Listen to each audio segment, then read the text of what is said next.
وَلِلَّهِ الْأَسْمَاءُ الْحُسْنَى فَادْعُوهُ بِهَا وَذَرُوا الَّذِينَ يُلْحِدُونَ فِي أَسْمَائِهِ سَيُجْزَوْنَ مَا كَانُوا يَعْمَلُونَ۔ صدق اللہ العظیم۔ اور بہت اچھے نام اللہ ہی کے ہیں،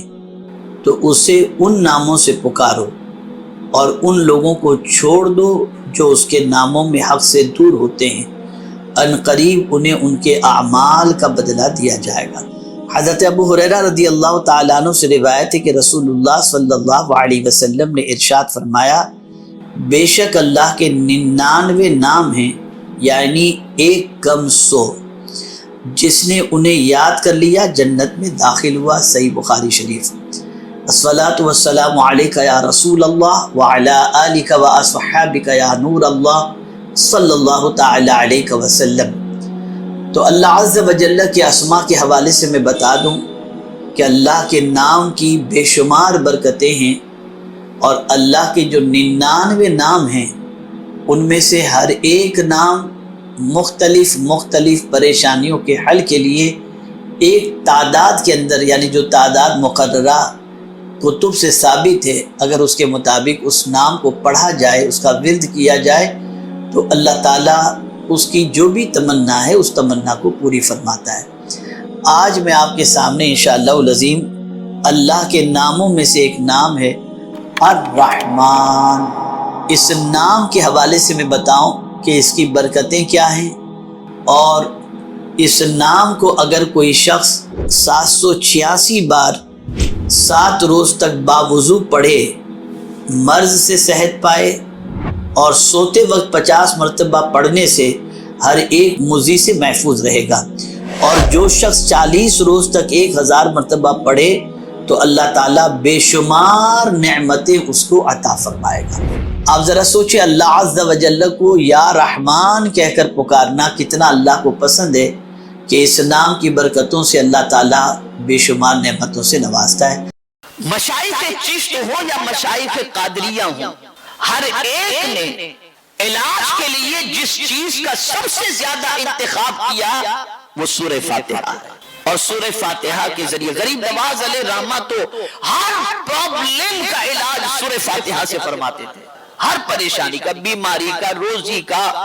اور جو بھی پریشانی ہوتی اس کا علاج سورہ فاتحہ سے فرماتے۔ اب آئیے سورہ فاتحہ سے متعلق میرے آقا صلی اللہ تعالی علیہ وسلم کا ارشاد سماعت فرمائیں، اور یہ جو بات میں عرض کرنے جا رہا ہوں یہ مرض سے شفا کے لیے قرآنی نسخہ آپ کو عطا کر رہا ہوں۔ حضرت عبد الملک ابن عمیر رضی اللہ تعالی عنہ سے مرسلاً مروی ہے کہ رسول اللہ صلی اللہ تعالی علیہ وسلم نے فرمایا، سورہ فاتحہ میں ہر مرض سے شفا ہے، سورہ فاتحہ میں ہر مرض سے شفا ہے، لیکن اس کو کچھ طریقے بتائے گئے مشائخ کی طرف سے، کچھ تعداد بتائی گئی ہے، اس طریقے سے اگر آپ پڑھیں تو اللہ شفا عطا فرمائے گا۔ اب اسے ذہن میں محفوظ کر لیں کہ کیسے پڑھنا ہے۔ اول آخر 3 مرتبہ درود شریف، اور 7 مرتبہ بسم اللہ الرحمن الرحیم الحمدللہ رب العالمین، میم سے الف لام کو ملا کر بسم اللہ الرحمن الرحیم الحمدللہ رب العالمین، اس طرح سے 7 مرتبہ پوری سورہ فاتحہ پڑھیں، آخر میں 3 مرتبہ پھر درود شریف پڑھیں۔ مریض خود ہیں تو خود پڑھ کر اپنے اوپر ہاتھ پہ دم کر کے بدن پہ پھیر لیں، یا پانی پر دم کر کے اس پانی کو پی لیں، یا مریض کو دم کر کے آپ دم کر دیں مریض کو پڑھ کر کے، تو اللہ تعالیٰ سورہ فاتحہ کی برکت سے مریض کو شفا عطا فرما دے گا۔ اس لیے کہ یہ سورہ مبارکہ 2 مرتبہ نازل ہوئی، اور اس سورت کے ناموں میں سے ایک نام جیسے سورہ فاتحہ ہے، ایسے ہی اس کا نام سورۃ الشفا بھی ہے۔ یہ بہت عظیم سورت ہے، بہت برکت والی سورت ہے۔ امام اعظم کے نزدیک ہر رکعت میں اس کا پڑھنا واجب ہے۔ اب آئیے سلسلے چشتیہ کے عظیم بزرگ حضرت محبوب الہی رحمت اللہ تعالی علیہ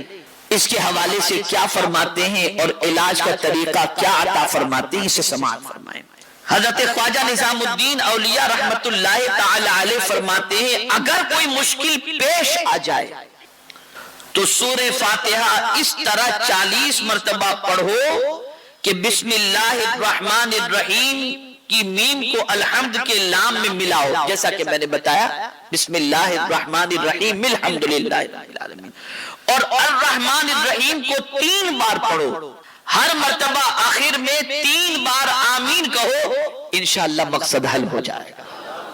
مقصد حل ہو جائے گا۔ میرے پیارے آقا صلی اللہ تعالی علیہ وسلم کے پیارے دیوانوں، سورہ فاتحہ کی بڑی تاثیر ہے اور اس کی بڑی برکتیں ہیں، تو اگر کسی قسم کا سخت مرض یا چھوٹا مرض یا بڑا مرض لاحق ہے تو سورہ فاتحہ کو اس طریقے سے پڑھو، اللہ رب العزت جل جلالہ اس کے بدلے میں مریض کو شفا عطا فرمائے گا۔ حضرت فضالہ رضی اللہ تعالی عنہ فرماتے ہیں کہ آقا کریم صلی اللہ تعالی علیہ وسلم مسجد نبوی شریف میں تشریف لائے تو ایک بندہ نماز سے فارغ ہو کر دعا کر رہا تھا۔ توجہ چاہوں گا، آپ بھی دعا کرتے ہیں، ہم بھی دعا کرتے ہیں، لیکن حضور صلی اللہ علیہ وسلم کا فرمان یاد رکھیے۔ سرکار صلی اللہ علیہ وسلم نے دیکھا کہ نماز کے بعد وہ بندہ دعا کے لیے ہاتھ اٹھایا اور سیدھا دعا مانگنا شروع کر دیا، اللہم اغفر لی، اللہم رحمنی، اے اللہ میری مغفرت فرما، مجھ پر رحم فرما۔ تو سرکار صلی اللہ علیہ وسلم نے تعجب کا اظہار فرمایا۔ آقا کریم صلی اللہ تعالی علیہ وسلم نے ارشاد فرمایا، تعجب ہے، پہلے تو اللہ کی حمد کرتا،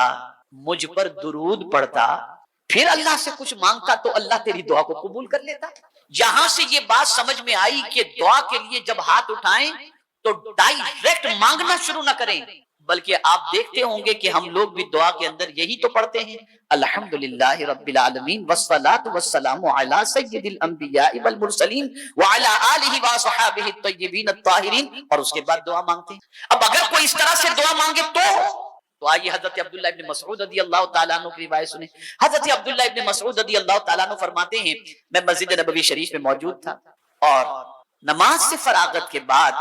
میں نے اللہ کی بارگاہ میں دعا کے لیے ہاتھ اٹھا کر عرض کیا، الحمدللہ رب العالمین والصلاة والسلام علی سید الانبیاء والمرسلین۔ پہلے اللہ کی حمد میں نے بیان کی، پھر اس کے بعد رسول اعظم صلی اللہ علیہ وسلم پر میں نے درود پڑھا، تو میرے آقا صلی اللہ علیہ وسلم نے مجھ سے فرمایا سل تعطا، سل تعطا، مانگ تجھے دیا جائے گا، مانگ تجھے دیا جائے گا۔ یہ آداب دعا میں سے ہے، پہلے اللہ کی تعریف کرو، پھر اللہ کے رسول صلی اللہ علیہ وسلم پر درود پڑھو،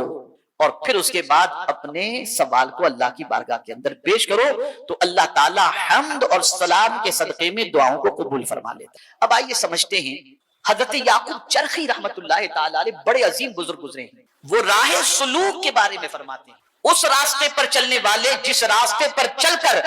انسان کو خدا مل جاتا ہے، خدا مل جاتا ہے، اس راستے کے بارے میں فرماتے ہیں کہ یہ آیات اس راستے کی نشاندہی کرتی ہیں اور اس راستے پر ان آیات پر عمل کرنے والے کو اللہ راہ سلوک کی منزلیں طے کروا دیتا ہے۔ فرماتے ہیں میرا یقین ہے، وہ کہتے ہیں میرا یقین ہے، قد افلح من تزکا، کہ مراد کو پہنچا جو ستھرا ہوا، یعنی جس نے توبہ کر لی۔ تو اللہ کی طرف بڑھنے کے لیے سب سے پہلے اپنے گناہوں سے توبہ کرو، پہلے خود کو پاک کرو، اور جب تم پاک کر لیے تو ایک منزل تم نے طے کر لی، اب دوسری منزل کیا ہے؟ وَذَكَرَ اسْمَ رَبِّهِ، پھر اپنے رب کا نام لو، یہ دوسری منزل، اور رب کا نام جب تم نے لے لیا تو رب کا نام لے کر تم سجدے میں چلے جاؤ، یعنی نماز پڑھو۔ تو قرآن کہتا ہے، جو اللہ کے رسول صلی اللہ علیہ وسلم فرماتے ہیں، جو سجدے میں جاتا ہے وہ اللہ سے قریب ہو جاتا ہے، تو یہ اللہ کے قرب کی دولت نصیب ہو جاتی ہے۔ تو اس آیہ کریمہ میں قد افلح من تزکا وذکر اسم ربہ فصلی، ان آیات کے اندر رب قدیر جل جلالہ نے سلوک کی راہ کے چلنے والے کے حوالے سے ایک عظیم پیغام عطا فرمایا۔ تو من کو پاک کر لو،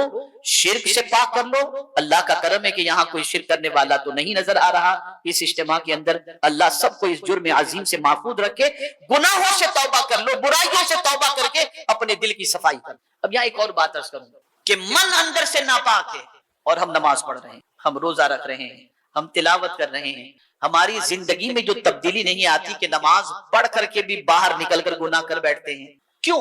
اندر سے من پاک نہیں ہے، اندر سے دل پاک نہیں ہے۔ اس کو میں مثال کے ذریعے سمجھاؤں، اگر برتن گندا ہو اور اس گندے برتن کے اندر کوئی لا کر آپ کو بریانی رکھ دے، آپ کھائیں گے؟ جواب دیجیے، آپ گندے برتن میں کھائیں گے؟ نہیں کھائیں گے، اور کھائیں گے تو آپ کی طبیعت برتن کے خراب ہونے کی وجہ سے آپ کی طبیعت خراب ہو جائے گی۔ لیکن وہی بریانی آپ کرناٹک میں چلے گئے، کیرلا میں چلے گئے، ابھی میں گیا تھا 3 روز پہلے،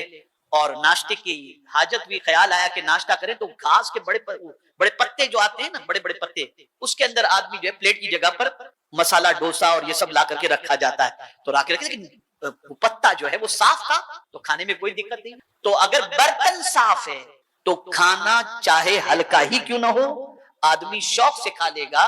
اور اگر برتن گندا ہو تو بریانی کھا کر کے بھی طبیعت اس کی خراب ہو جائے گی۔ اے رسول اعظم صلی اللہ علیہ وسلم کے دیوانوں، نماز پڑھ کر، قرآن پڑھ کر اگر ہماری زندگی میں تبدیلی پیدا نہیں ہو رہی تو ہمارا برتن خراب ہے کہ اندر گندگی بھری، یہ دل گندا ہے، اس کو صاف کرو۔ اور اس کی صفائی کا بہترین طریقہ، جس طریقے سے ظاہر کو صاف کرنا ہے، کپڑوں کو صاف کرنا ہے، تو آپ پانی کا استعمال کرتے ہیں، اور پانی کے ذریعے اپنے کپڑے کی صفائی کرتے ہیں، جگہ کی صفائی کرتے ہیں، بدن کی صفائی کرتے ہیں، لیکن دل تو اندر ہے، اس کی صفائی کیسی ہوگی؟ تو سن لو، دل کی صفائی آنسوؤں سے ہوا کرتی ہے۔ جب کوئی اللہ سے ڈر کر کے روتا ہے، ادھر آنسو نکلے، ادھر اس کے دل کی صفائی ہونا شروع ہو، اس کے دل کی صفائی ہونی شروع ہو۔ اور میرے پیارے آقا صلی اللہ تعالی علیہ وسلم کے پیارے دیوانوں، یہ ہو گئی عقیدے کی صفائی اور عقیدے کا تزکیہ۔ اب تھوڑا سا تزکیے کے مفہوم کو بھی آپ سمجھ لیں تاکہ اچھی طریقے سے آپ کی سمجھ میں بات آ سکے۔ میرے پیارے آقا صلی اللہ تعالی علیہ وسلم کے پیارے دیوانوں، رسول اعظم صلی اللہ تعالی علیہ وسلم کی بعثت کے حوالے سے حضرت ابراہیم علیہ الصلوۃ والتسلیم نے جو دعا کی، تو کیسے رسول کی آمد کی دعا کی؟ ربنا وابعث فیہم رسولا منہم یتلو علیہم آیاتک ویعلمہم الکتاب والحکمت ویزکیہم، ایسا رسول مبعوث فرما جو کتاب و حکمت کی تعلیم دے اور ساتھ ہی ساتھ تزکیہ فرمائے، پاک کر دے۔ تو مصطفیٰ جان رحمت صلی اللہ علیہ وسلم کی ذات وہ عظیم ذات ہے کہ جو مدینے میں رہ کر مدینے سے دور والوں کے دل کی بھی صفائی کر دیا کرتا۔ اسی لیے اعلیٰ حضرت کہتے ہیں چمک تجھ سے پاتے ہیں سب پانے والے، میرا دل بھی چمکا دے چمکانے والے، دل بھی چمکا دے، دل بھی چمکا دے۔ میرے پیارے آقا صلی اللہ تعالی علیہ وسلم کے پیارے دیوانوں، تو رسول اعظم صلی اللہ علیہ وسلم کے قرب کی دولت جسے نصیب ہوتی ہے، اس کے دل کا میل کچیل خود بخود صاف ہو جاتا ہے۔ اور میں ایک وظیفہ آپ کو بتا دوں، پیغمبر رحمت صلی اللہ علیہ وسلم سے اگر قریب ہونا ہے تو کیا کریں؟ تو رسول اعظم صلی اللہ علیہ وسلم نے ارشاد فرمایا، قیامت کے دن مجھ سے سب سے زیادہ قریب وہ ہوگا جو سب سے زیادہ مجھ پر درود پڑھتا ہوگا۔ تو اٹھتے بیٹھتے مصطفیٰ جان رحمت صلی اللہ علیہ وسلم پر درود و سلام کا نذرانہ پیش کرتے رہیں۔ میرے پیارے آقا صلی اللہ تعالی علیہ وسلم کے پیارے دیوانوں، رسول گرامی وقار صلی اللہ علیہ وسلم نے صفائی فرمائی، دل کی صفائی فرمائی، اور گناہوں سے دل کو پاک کرنے اور شرک سے پاک کرنے کے لیے جد و جہد فرمائی۔ اب آئیے 2 آیتیں اور آپ کے سامنے میں عرض کر دوں تاکہ آپ مزید اچھی طریقے سے سماعت فرمائیں۔ ایک آیت، صرف دل پاک نہیں کرنا، نگاہ بھی پاک کرنا ہے، اور اس کے لیے بھی قرآن مقدس میں تزکیے کا لفظ ہے اس کے لیے۔ اسی لیے ڈاکٹر اقبال نے کہا، زبان سے کہہ دیا لا الہ تو کیا حاصل، دل و نگاہ مسلمان نہیں تو کچھ بھی نہیں۔ دل صاف نہیں، نگاہ صاف نہیں، اور زبان سے آپ کلمہ پڑھ بھی رہے ہیں تو کیا حاصل ہے اس سے؟ جب تک کہ دل و نگاہ مسلمان نہیں تو کچھ نہیں۔ اب دیکھیں قرآن مقدس میں اللہ نے کیا فرمایا؟ اللہ عز و جل ارشاد فرماتے، قل للمؤمنین یغضوا من ابصارہم ویحفظوا فروجہم ذالک ازکی لہم۔ یہاں تسلیہ کی بات، میرے محبوب صلی اللہ علیہ وسلم آپ مومنوں سے فرما دیں کہ وہ اپنی نگاہوں کو نیچی رکھیں اور اپنی شرمگاہ کی حفاظت کریں۔ یہ ان کے لیے بہت بڑی پاکیزگی ہے، بہت بڑی طہارت ہے۔ پتا چلا کہ صرف دل کو ہی پاک نہیں کرنا، نگاہ کو بھی پاک کرنا ضروری ہے، نگاہ کو بھی پاک کرنا۔ اور یہ بات اچھی طریقے سے ذہن کے اندر محفوظ کر لیں کہ نگاہ اگر ناپاک ہے تو وجود کے ناپاک ہونے کے اندر تاخیر نہیں ہوتی، دیر نہیں لگتی۔ پہلے نگاہ بھٹکتی ہے، پھر دل بہکتا ہے، اور پھر قدم لڑکھڑا جاتے ہیں، اور آدمی کی دنیا آخرت دونوں برباد ہو جاتی ہے۔ اے رسول گرامی وقار صلی اللہ تعالی علیہ وسلم کے پیارے دیوانوں، اسی لیے اولیاء کاملین بلکہ خود حضور صلی اللہ علیہ وسلم جب راہ چلتے، غور سے سنیں، عمل کی اللہ مجھے آپ کو سب کو توفیق عطا فرمائے، حضور صلی اللہ علیہ وسلم چلتے تو آپ کی نگاہوں کا عالم کیا تھا؟ اسی کو اعلیٰ حضرت عظیم البرکت امام عشق و محبت نے کہا، نیچی آنکھوں کی شرم و حیا پر درود، اونچی بینی کی رفعت پہ لاکھوں سلام۔ سرکار جب چلتے تو نگاہیں نیچی ہوتی، یہ نیچی ہوتی، نیچی نگاہ رکھنا یہ نگاہوں کی پاکی، بلکہ فرمایا گیا کہ اگر کوئی شخص کسی کے گھر میں جھانک رہا ہے اور گھر والوں نے پتھر مارا اور اس کی آنکھ پھٹ گئی تو کوئی قصاص لینے کی ضرورت نہیں، کوئی بدلہ نہیں، ورنہ قرآن کہتا ہے آنکھ کا بدلہ آنکھ سے۔ آج اتنی نگاہ گندی ہو گئی، اتنی گندی ہو گئی کہ العیاذ باللہ باہر نکلو تو اللہ خیر فرمائے کیا پوزیشن ہوتی ہے۔ کالج کی سیڑھی پر دیکھ لیجئے، آپ یونیورسٹی میں دیکھ لیجئے، آج کالج کی لڑکیوں کی جو کالج ہوتی ہے اور وہ جب نکلتی ہیں تو باہر کھڑے رہنے والے نوجوانوں کو دیکھ لیجئے، راہ چلنے والی لڑکیوں کو تاکنے جھانکنے کا سسٹم دیکھ لیجئے۔ اب جب نگاہ ہی گندی ہو گئی ہے